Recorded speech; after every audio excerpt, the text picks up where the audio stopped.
এই মুহূৰ্তত দিব লৈছে এটা গুৰুত্বপূৰ্ণ খবৰ। একশন মুডত নগাঁৱৰ ডিচি দেৱশীষ শৰ্মা। একেদিনাই ৰদ বদল নগাঁও জিলাৰ 141 গৰাকী লাটমণ্ডল। চক্ৰ বিষয়াৰ কাৰ্যালয়ৰ দুৰ্নীতি ৰোধ কৰিবলৈ বৃহৎ সিদ্ধান্ত। একাংশ লাটমণ্ডলৰ বিৰুদ্ধে আছে দুৰ্নীতিৰ অভিযোগ। দীৰ্ঘদিনে একেটা কাৰ্যালয়ত থাকি দুৰ্নীতি কৰাৰ অভিযোগ। পুনৰবাৰ জনাইছো, একশন মুডত নগাঁৱৰ ডিচি দেৱশীষ শৰ্মা। একেদিনাই ৰদ বদল নগাঁও জিলাৰ 141 গৰাকী লাটমণ্ডল। চক্ৰ বিষয়াৰ কাৰ্যালয়ৰ দুৰ্নীতি ৰোধ কৰিবলৈ বৃহৎ সিদ্ধান্ত। একাংশ লাটমণ্ডলৰ বিৰুদ্ধে আছে দুৰ্নীতিৰ অভিযোগ। দীৰ্ঘদিনে একেটা কাৰ্যালয়ত থাকি দুৰ্নীতি কৰাৰ অভিযোগ। মই দুৰ্নীতিৰ বাবে বুলি মই নকওঁ। এটা আমাৰ যিকোনো এটুকুৰা জেগাত চৰকাৰী এটা নিয়ম, সেইটো যে কোনোবাই হয়তো 28 বছৰ 17 বছৰ 20 বছৰ ধৰি এটুকুৰা জেগাত আছে, আৰু চৰকাৰী এটা নিয়ম আছে যে ইমান দীঘলীয়াকৈ কোনোবা অফিচাৰ বা কোনো চৰকাৰী কৰ্মচাৰী সাধাৰণতে সিমান দিন থাকিলে বৰ ভাল নহয়। সেই তাৰ বাবে এটা গতানুগতিক এটা চৰকাৰী যোনটো নিয়ম হয়। আপুনি এটা কথা ঠিকেই কৈছে যে মই সকলোকে কেতিয়াও এষাৰ কথা মই ক'ম যে সকলোকে মই কেতিয়াও ব্লেম নকৰোঁ। মই অভিযোগ কিন্তু কিছুমানৰ বিৰুদ্ধে খুব গুৰুত্বপূৰ্ণ, খুব ডাঙৰ অভিযোগ আছে। কিন্তু ছাৰ আৰু এটা কথা, একাংশৰ বিৰুদ্ধে এনেকুৱা অভিযোগো আছে যে ৰাজনৈতিক প্ৰভাৱ বা বিভিন্ন প্ৰভাৱ খটুৱা একেখন চকীতে দীৰ্ঘদিন ধৰি আছে। গতিকে এতিয়া আপুনি আটাইকেইগৰাকীক ট্ৰেন্সফাৰ কৰিছে। ৰাজনৈতিক কিবা হেঁচা বা বিভিন্ন হেঁচা যদি আপোনাৰ ওপৰত আহে, আপুনি কেনেকৈ এইটো?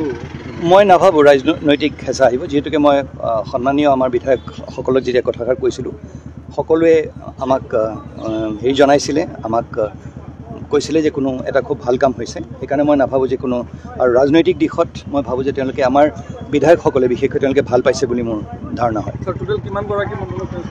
গোটেইখিনি আমাৰ 145 গৰাকী, 46 গৰাকী। আমি যোৱা 1.5 মাহে বহুতো তেনে অভিযোগ পাইছোঁ যে এজন সাধাৰণ নাগৰিক এনেকুৱা আছে, বৃদ্ধ বিধৱা মহিলা পৰ্যন্ত আছে, যিসকলে সাধাৰণ তেওঁলোকৰ কিবা মাটিৰ কাম কিবা দালাল চক্ৰ সোমাই যায় বা কেতিয়াবা কিবা কাৰণবশতঃ তেওঁলোকৰ কাম নহয়।